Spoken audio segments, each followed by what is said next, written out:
Assalamualaikum warahmatullahi wabarakatuh. Alhamdulillahirabbil alamin wa bihi nasta'in ala umurid dunya waddin. Wassalatu wassalamu ala Rasulillah Muhammadin wa ala alihi wa sahbihi ajma'in. Amma ba'du. Yang terhormat para direksi PT Taspen Persero beserta jajarannya, yang kami hormati Bapak Ibu karyawan karyawati PT Taspen Persero, baik yang di kantor pusat maupun yang di kantor cabang, serta yang kami hormati jamaah Masjid At-Taqwa PT Taspen Persero yang insya Allah dirahmati oleh Allah Subhanahu wa Ta'ala. Alhamdulillah, puji syukur mari kita panjatkan kehadirat Allah Subhanahu wa Ta'ala karena berkat rahmat, nikmat, dan karunia-Nya pada siang hari ini di bulan Ramadan kita masih bisa berkumpul dalam rangka kegiatan kajian Ramadan 1442 Hijriah. Salawat serta salam mari kita sampaikan kepada Nabi kita, suri tauladan kita, Nabi besar Nabi Muhammad Sallallahu Alaihi Wasallam beserta seluruh keluarganya, para sahabat, para ulama, dan kita selaku umatnya. Semoga kita bisa sama-sama memperoleh syafaat beliau di yaumul akhir. Amin amin ya rabbal alamin. Kali ini kita akan mengikuti kajian pada zuhur yang insya Allah akan rutin dijalankan oleh Babinroh PT Taspen. Untuk kali ini akan dipandu oleh Direktur Operasional PT Taspen Persero, Bapak Muhammad Jufri. Alhamdulillah, beliau sudah hadir bersama kita di sini.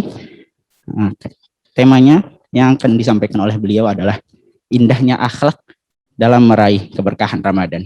Namun sebelum itu, kami menghimbau kepada bapak-bapak, ibu-ibu sekalian untuk tetap mengikuti protokol kesehatan agar kita bisa meminimalisir penyebaran virus COVID-19 ini.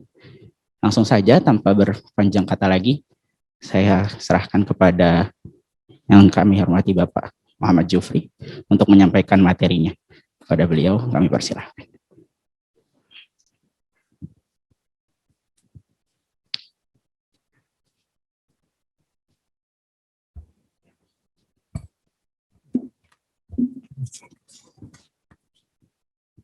Assalamualaikum warahmatullahi wabarakatuh. Alhamdulillahirabbil alamin. Allahumma shalli ala sayyidina Muhammad abdika wa nabiyyuka wa rasulika nabiyyi ummi wa ala alihi washabihi wasallim tasliman bi qadri 'azamati datika fi kulli wajhin amma ba'd. Marilah kita sama-sama buka kajian Ramadan ini dengan baca umul kitab lillahi ta'ala al-Fatihah.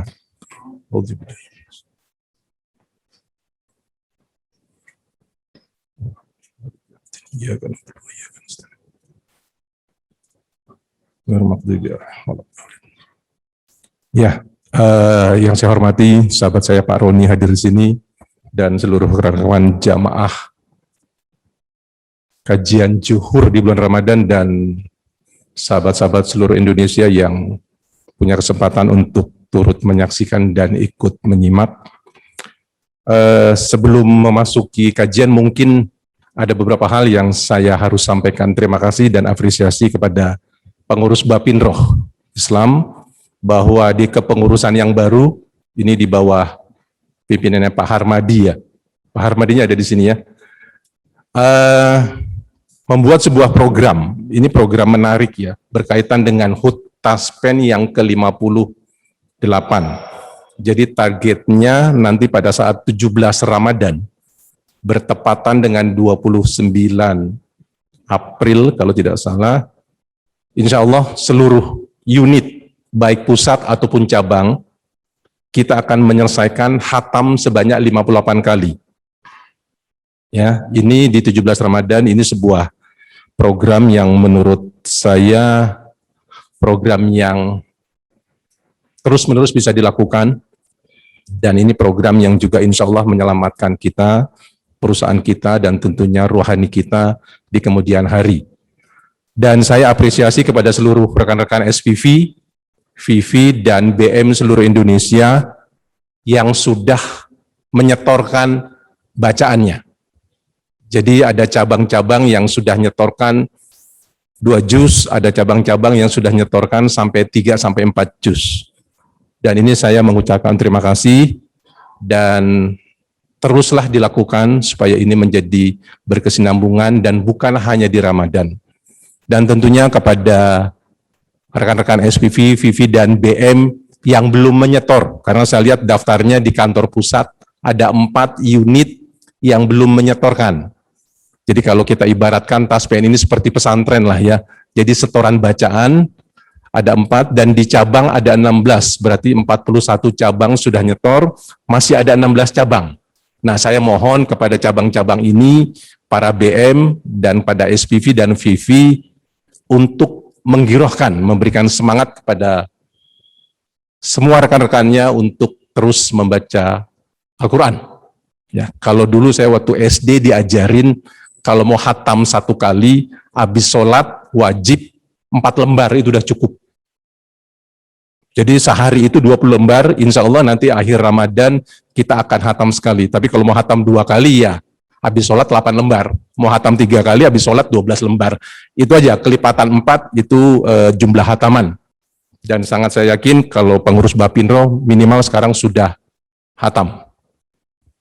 Ya, tadi panitia menyampaikan sebuah judul, indahnya akhlak, mungkin saya persempit saja indahnya akhlak ini dengan tematik yang lebih kecil, dan ini bukan kajian saya, jadi saya lebih menyampaikan sebuah nasihat.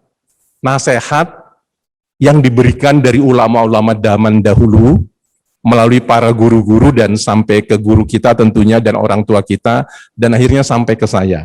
Jadi di sini saya hanya meneruskan nasihat yang sampai ke saya. Ya, semuanya berkaitan dengan akhlak. Namun judulnya akhlak kiat mencapai sukses. Itu sebuah nasihat dari seorang guru kepada saya yang sampai saat ini mungkin kita semua akan sama-sama terus menjalani, mengejar, mentaati, dan menjadikan sebuah pedoman. Karena apa? Jangan sampai kita menerjemahkan makna sukses ini semata-mata makna yang membuat kadang-kadang kita kabur. Jadi pendekatannya adalah sukses secara hakiki. Nah, sukses secara hakiki itu seperti apa? Jadi bukan semata-mata sukses yang nampak secara lahir, memang lahirnya kelihatan sukses, usahanya kelihatan sukses, posisi karirnya kelihatan sukses, namun di balik itu batiniahnya mengalami sebuah bencana. Dan ini bisa jadi masuk ke dalam kategori istidrot. Istidrot itu kalau bahasa Indonesianya sanjungan yang menghinakan. Itu istidrot. Makanya dulu ayah saya kalau beliin baju, dia bilang, atau beli kaos, jangan sampai ada satu kaos atau bajumu yang tidak pernah kau pakai untuk sholat. Hati-hati, kamu taruh di lemari, tidak pernah pakai sholat, lebih baik kamu kasih orang lain.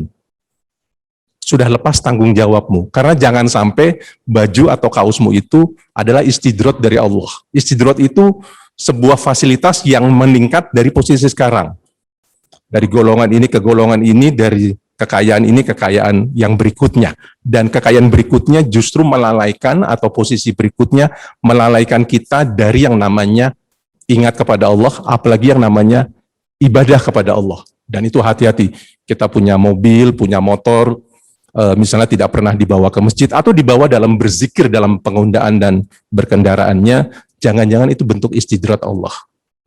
Dan kalau sudah masuk kategori istidrot, itu kita harus berhati-hati.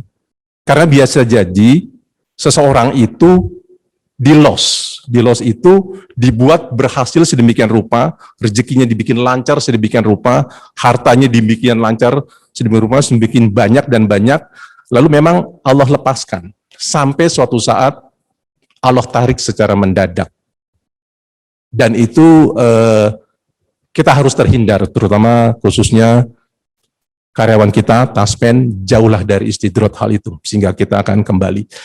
Nah, sukses kali ini yang harus kita sampaikan dari nasihat orang tua saya dan guru-guru saya bahwa segala sesuatu kegiatan apapun bentuknya, segala suatu kegiatan apa bentuknya, mulai dengan lillah. Ya, sesuatu kegiatan apapun kita harus mulai dengan lillah, dengan bismillah, bahwa ini bentuk kegiatan kita memang karena Allah, bukan karena sesuatu hal. Nah, terus pada prosesinya dan prosesnya ya kita terus masuk ke tahapan yang namanya billah, bersama Allah. Pada saat kedua titik ini tidak kita lakukan dalam proses kegiatan kita, entah itu bekerja atau melakukan aktivitas di rumah atau di mana saja, maka kita kategorinya sudah gagal. Walaupun semua prosesi, semua kegiatan, semua tahapan itu kelihatannya sukses secara lahirnya. Namun pada dasarnya kita sedang melalui proses kegagalan. Dan biasanya kita terlempar jauh dari Tuhan. Dan itu yang menimbulkan sebuah keterasingan, ya, sebuah kegelisahan di dalam diri kita, karena dari awal kita sudah meniadakan Allah pada saat semua aktivitas kita. Ini yang menjadi sebuah bahasan diskusi kita di siang hari ini, sebuah nasihat yang saya coba sampaikan kembali kepada kawan-kawan semua, Taspen dan seluruh Indonesia yang hadir, agar sama-sama bisa kita jalankan. Karena jangan sampai setiap kita melakukan sebuah kegiatan, justru yang muncul adalah sebuah ambisi. Karena ambisi identik dengan sebuah hawa nafsu. Dan itu akan terus menggerogoti kerohanian kita, dan akan menggerogoti jiwa kita, dan akhirnya kita akan menjadi lemah. Sama halnya pada saat kita bisa duduk hadir di sini, ini sebuah kesuksesan tersendiri menurut saya, kita bisa ketemu di Ramadan, karena sebuah peristiwa yang terlalu mahal untuk kehidupan seorang insan, anugerah dari Allah, dibukakan pintu Ramadan dan masih kita bisa bertemu. Karena itu mungkin saya titip ke Bapin Roh. Titip itu artinya kita berdoa di balik kalimat titip, mudah-mudahan kita ketemu ke Ramadan tahun berikutnya. Sebaiknya kajian tentang Ramadan itu sudah mulai dilakukan sejak Rajab, minimal sejak Sa'ban. Jadi supaya kawan-kawan yang menjalani ibadah Ramadan tidak lagi ada pertanyaan niat sahur seperti apa, apakah ini membatalkan atau tidak, lalu kalau gosok gigi membatalkan atau tidak, kalau segala macam membatalkan atau tidak, kalau ada vaksin membatalkan atau tidak. Minimal di 2 bulan sebelum Ramadan. Toh ayat Ramadan itu lahir ada proses matrikulasinya selama 2 bulan. Karena mulai Rajab, persiapan, Sa'ban, sehingga pada saat Ramadan kita sudah kondisi yang secara hati sudah siap. Karena pasti akan berbeda orang-orang yang menyiapkan Ramadan sejak Rajab sama orang-orang yang menyiapkan Ramadan sejak akhir Sa'ban. Tentunya akan melalui sebuah prosesi rohani yang berbeda. Nah, ada beberapa tip, mungkin ringkasnya, ada beberapa tip yang menjadikan kita ini akan sukses secara hakiki, secara rohani. Tip ini harus kembali kepada prosesi jati diri kita. Ya, jati diri kita yang sesungguhnya itu harus kita refleksikan dengan pertanyaan, sebenarnya kita ini makhluk seperti apa, insan seperti apa, punya apa, atau sudah diberi apa sama Allah. Ya, kesadaran yang paling utama adalah satu, bahwa kita ini adalah fakir.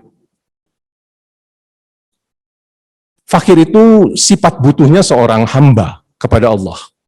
Bahkan kalau kita ditanya, kira-kira apa sih kebutuhan kita dalam hidup, sangat kita yakini, kita tidak akan pernah tahu kebutuhan kita hidup ini seperti apa, dan apalagi suruh menghitung jumlahnya berapa. Kita semua tidak akan bisa menjawab.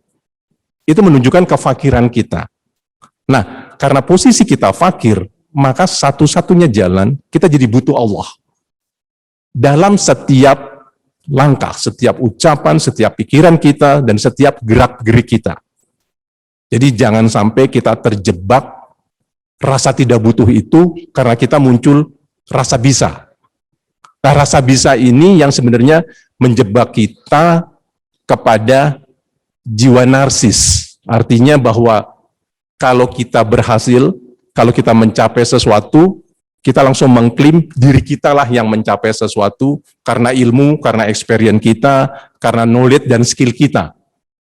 Namun sebaliknya pada saat kita mengalami sebuah kegagalan, maka kita langsung mengklaim bahwa ini takdir Allah. Nah, ini sebenarnya paham narsisme ada di sini letaknya.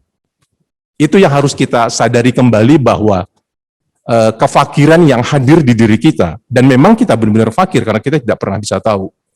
1 jam setelah ini, atau 1 menit setelah ini saja, kita tidak pernah tahu.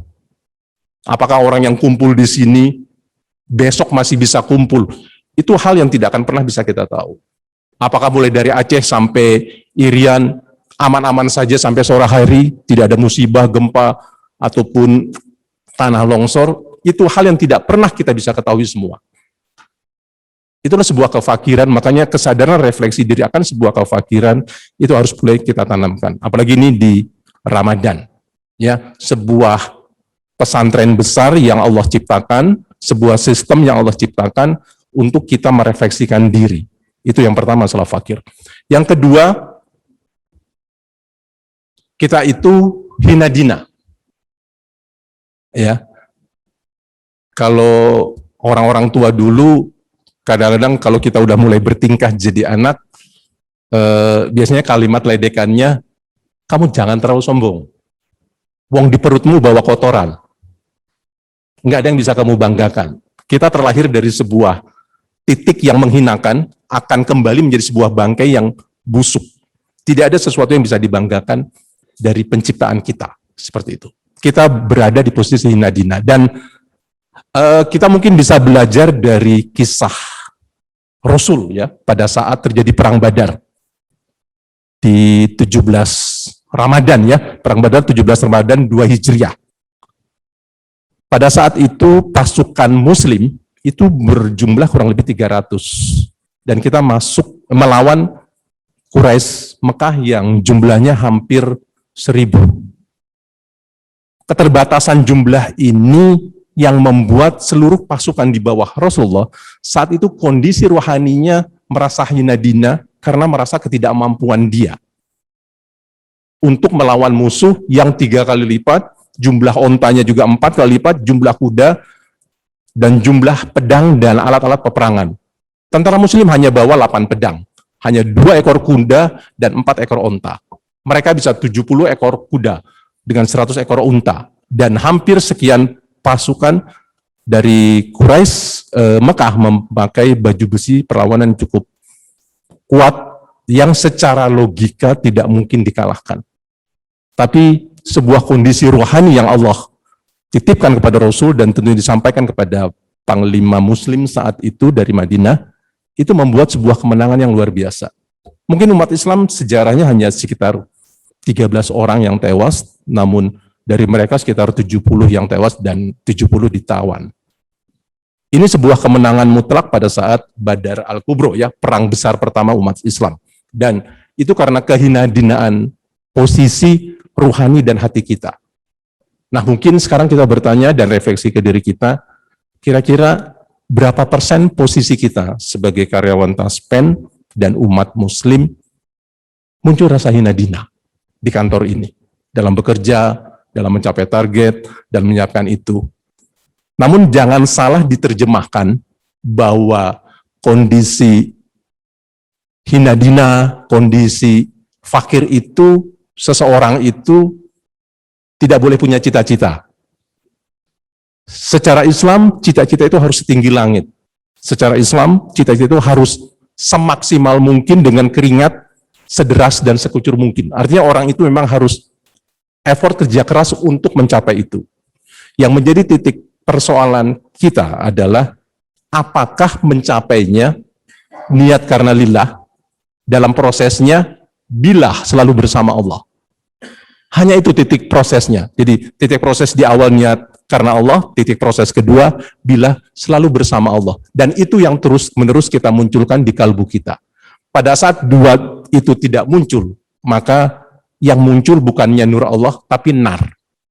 Sebuah api yang panas yang biasanya akan menggosongkan, ya, membuat kita kebakaran secara rohani dan akan menimbulkan sebuah kegelisahan yang luar biasa. Dan itu biasanya secara kejiwaan muncul yang namanya split personality. Biasanya split personality itu diawali kita tidak kenal diri kita. Itu tahapannya. Mulai bimbang, mulai bingung, kita mau kemana. Yang kedua, biasanya kita akan mulai terasing dengan lingkungan kita. Yang ketiga, lama-lama kita asing dengan pencipta kita. Nah, ini yang cukup banyak artinya terjadi di kondisi saat ini, zaman ini. Nah, makanya kita kembali, mumpung ini di awal Ramadan, kita merefleksikan diri kita untuk terus kembali memulai segala sesuatu niat karena Allah, dan setiap berproses selalu bersama Allah. Lalu yang ketiga adalah doif, lemah. Ya, manusia memang ditakdirkan lemah. Akal kita lemah, fisik kita lemah, hati kita lemah, dan jiwa kita lemah.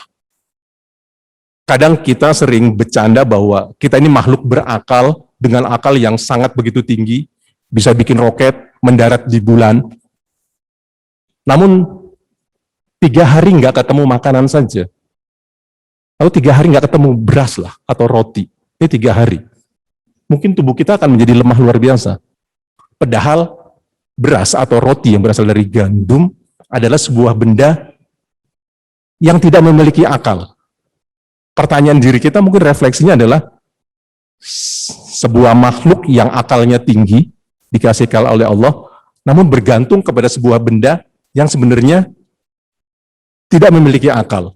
Ini kalau secara algoritma sistem kontradiktif. Muncul refleksinya adalah, apa yang bisa kita sombongkan? Mungkin orang 5 hari tahan tidak makan, coba kita coba 3 hari kita tidak bersentuhan dengan air. Ya, dengan hukum H2O-nya, rumus-rumus segala macam yang boleh dikatakan bukan benda berakal yang bisa menciptakan sesuatu, tapi sesuatu yang mengalir begitu saja, namun kita menjadi tidak berdaya. Nah, ini kondisi-kondisi yang terus akan merefleksikan diri kita bahwa kita pada dasarnya tidak memiliki apa-apa dan tidak punya kemampuan apa-apa dari sisi kerohanian dan tentunya fisik kita. Nah, yang keempat adalah yang terakhir bahwa kita tidak memiliki sebuah kompetensi untuk mengolah alam ini. Semua dititip, semua diberikan. Dan ini adalah dalam bentuk sebuah anugerah. Ya, karena itu 4 tip ini menjadikan merefleksikan diri kita supaya mulai kembali semua niat kita lillahi ta'ala dan setiap bekerja kita billah, selalu bersama Allah. Supaya apa? Supaya kita tidak stres. Karena biasanya stres itu muncul karena kita merasa bisa. Hampir orang banyak meninggalkan sholat karena merasa bisa sholat. Hampir banyak orang meninggalkan Ramadan karena merasa bisa melakukan Ramadan.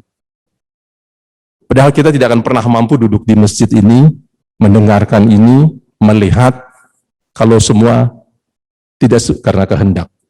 Dan kita tidak bisa melakukan itu sama sekali. Dan ini adalah sebuah kudrah anugerah Allah yang sangat besar.